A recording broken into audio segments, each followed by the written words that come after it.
When my husband discovered that I wouldn't inherit my dad's money upon his passing, he became really angry. He shouted at me, saying, "What? You can't inherit the house and money? I don't need you anymore. I want to break up with you right now." After that, I harbored a desire to retaliate against my husband and my sister, who hastily remarried. My name is Julie, and I work in an office. I'm 32 years old and have been married to Brian for 2 years. I met Brian through a mutual acquaintance, and then we tied the knot. My family was affluent, but with only my sister Mary and me as heirs, our relatives fretted over who would inherit. They deemed Brian a suitable match for me and thus introduced us. Though Brian didn't inherit any money officially, he moved into my parents' home with us. Unfortunately, my mom passed away a few years ago, leaving just my dad, my husband, and me in the house. Brian appeared kind and cared for my dad, but before our marriage, the relative who introduced us cautioned me about him. "I introduced Brian to you, but be cautious. He can be quite fixated on money."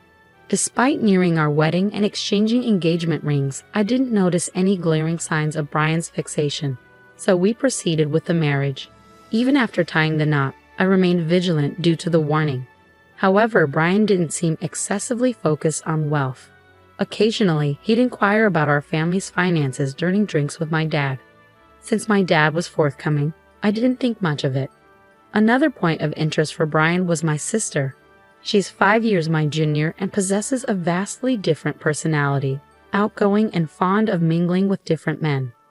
Her contrast to me, along with her striking beauty, captured my husband's attention upon their first meeting. "Julie, your sister is quite unlike you, isn't she?" Brian's fascination with my sister, who was stunningly beautiful unlike myself, left me feeling uneasy. Our relatives introduced Brian to me because they worried I might struggle to find a spouse due to my simple appearance and demeanor. They feared our family name might fade.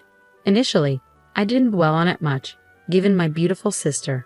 However, later on, I grasped their concern. My dad indulged my sister. He financed her college education after high school, followed by vocational school.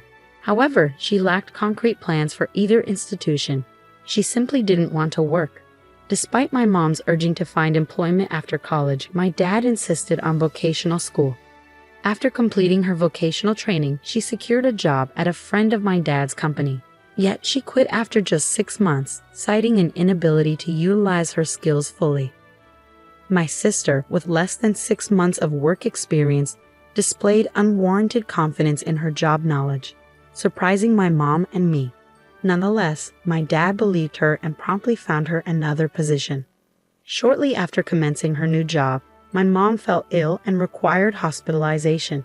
My sister visited her daily, taking time off work. However, she eventually quit that job too, declaring she cared for our ailing mom. In reality, she mostly sat with our mom in her hospital room or idled on her phone in the waiting area. Meanwhile, I took on all the household chores, tending to our mom's needs while my sister contributed nothing. Despite possibly providing comfort to our mom, her health deteriorated over a month, rendering her unable to communicate. 2 weeks after her decline, she passed away, leaving my dad and sister too stunned to organize her funeral. Taking charge of organizing everything with the assistance of our relatives, I ensured our mother received a proper farewell. After her passing, my sister secured a part-time job and moved out to live independently.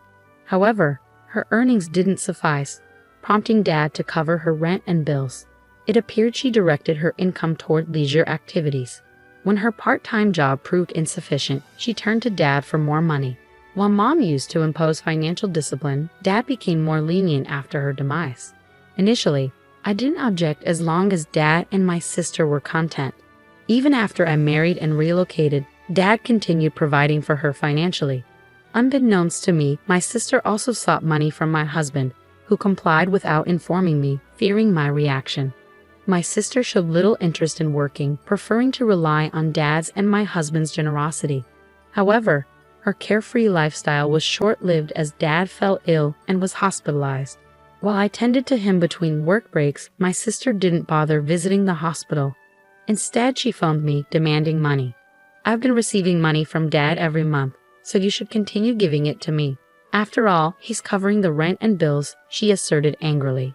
This revelation shocked me, and I reprimanded her for prioritizing money over our sick father.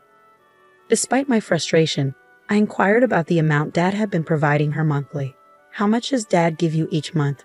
You should seek employment and support yourself," I admonished. "Stop being demanding.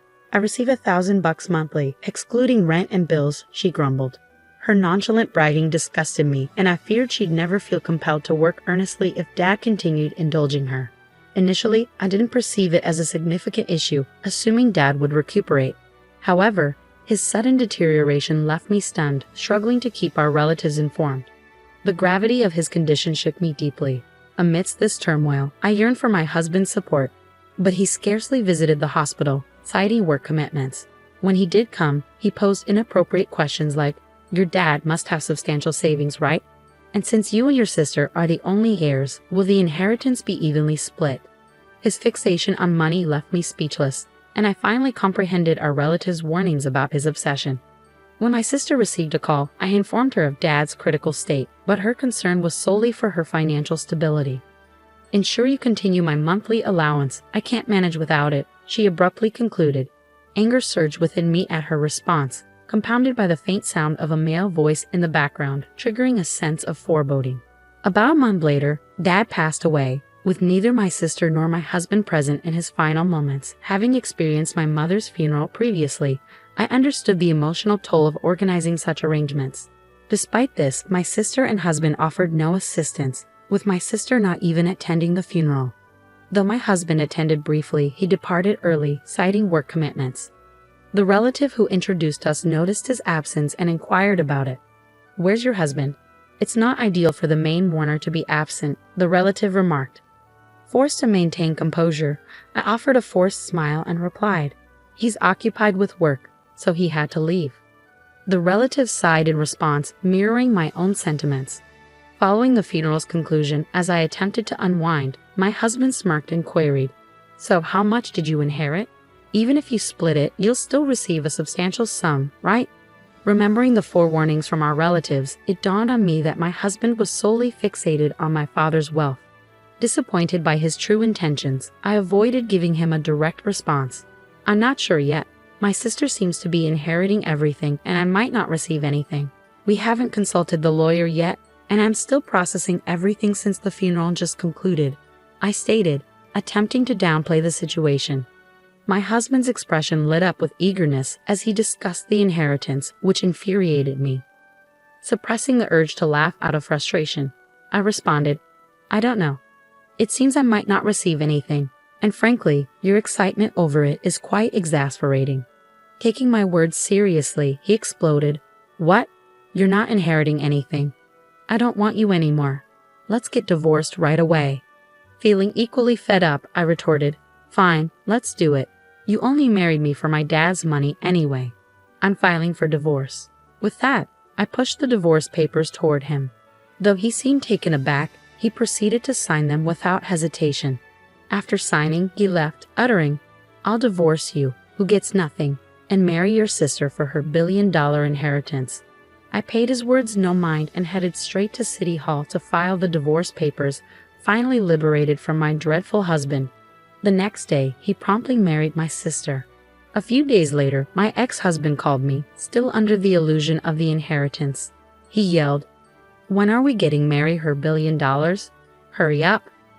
I had been anticipating his call, unwilling to reach out after his departure.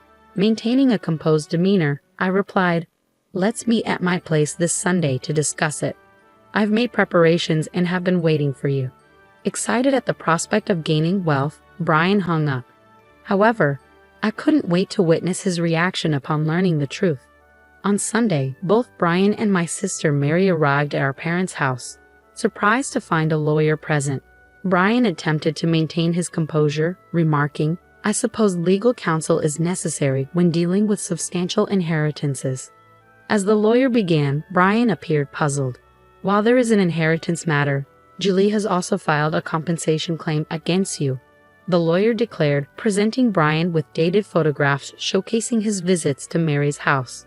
These photos evidence infidelity before the divorce, resulting in a compensation claim.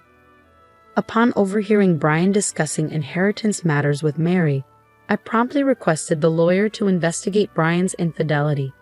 Though he likely assumed my attention was consumed by my father's funeral, Brian and Mary met frequently at her residence.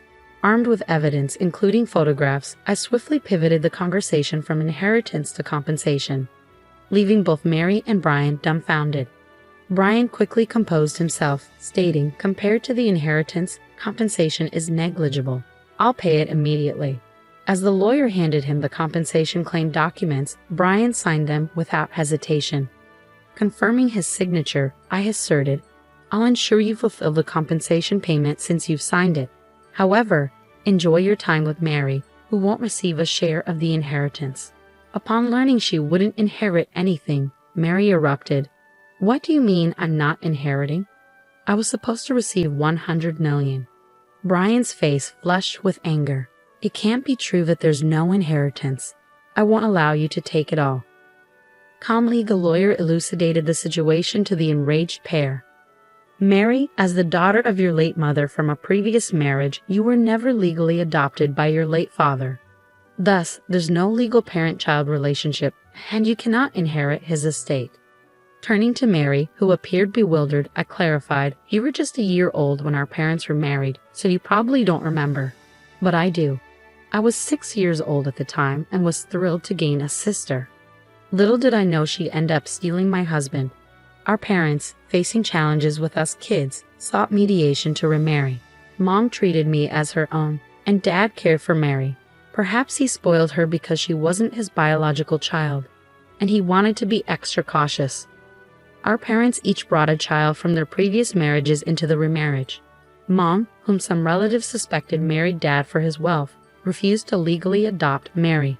Relatives often suggested suitors to me, knowing I was the only one eligible for Dad's inheritance.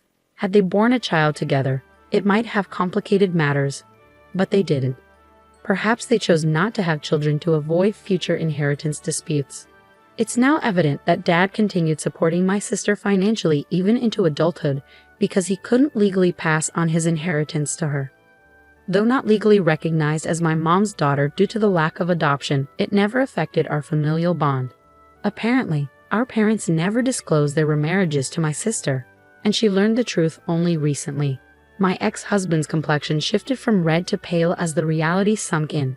After signing the documents and being instructed to pay damages for his false expectations of inheriting from my sister, he asked me with a defeated tone, "Was it all a lie? About my sister inheriting $10 billion while I get nothing?" Struggling to suppress my amusement, I responded, "Certainly, it was a fabrication. It was my way of retaliating for your infidelity. Besides, Dad's inheritance wasn't anywhere near $10 million. Even our affluent father didn't have that much to bequeath." My previously silent sister suddenly exclaimed, "I've made countless plans based on Dad's inheritance. What will happen now? Will you look after me, big sister?" I reassured my anxious sister, "You have a supportive husband now, don't you? You won't require that money anymore. Let Brian take care of you." My sister cast a glance at my ex-husband, who appeared pale and shook his head. "I've also made purchases expecting the inheritance, so I can't support you either. Besides, I have to compensate for damages, so I'm barely managing myself." As I concluded, my ex-husband dropped to his knees in front of me, pleading, "Julie, I'm truly sorry. It was all my fault. Can you forgive me and take me back?" The lawyer, observing the scene, chuckled as he prepared to depart.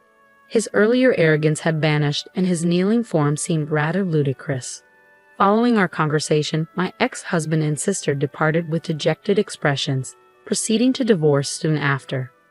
My ex-husband, who had remarried in anticipation of inheriting my sister's assets, lost interest in her upon learning she wouldn't receive the inheritance. Unable to support my sister due to the damages he owed me, we agreed he would make payments from his monthly salary since he had no assets. The lawyer proposed this arrangement to ensure I received compensation without missing out. Deprived of our father's support, my sister grappled with financial difficulties, toiling in a part-time job every day. Unfortunately, she couldn't manage her debts and eventually filed for bankruptcy. Ultimately, she had to vacate her apartment, and her whereabouts remain unknown. While our father's support stemmed from love, he may have indulged my sister excessively. hindering her ability to take work seriously. Later, a relative attempted to arrange another marriage prospect for me, but I declined. I refused to settle for someone resembling my ex-husband. This time, I'm determined to find a compatible partner on my own terms, continuing to reside solo in our childhood home.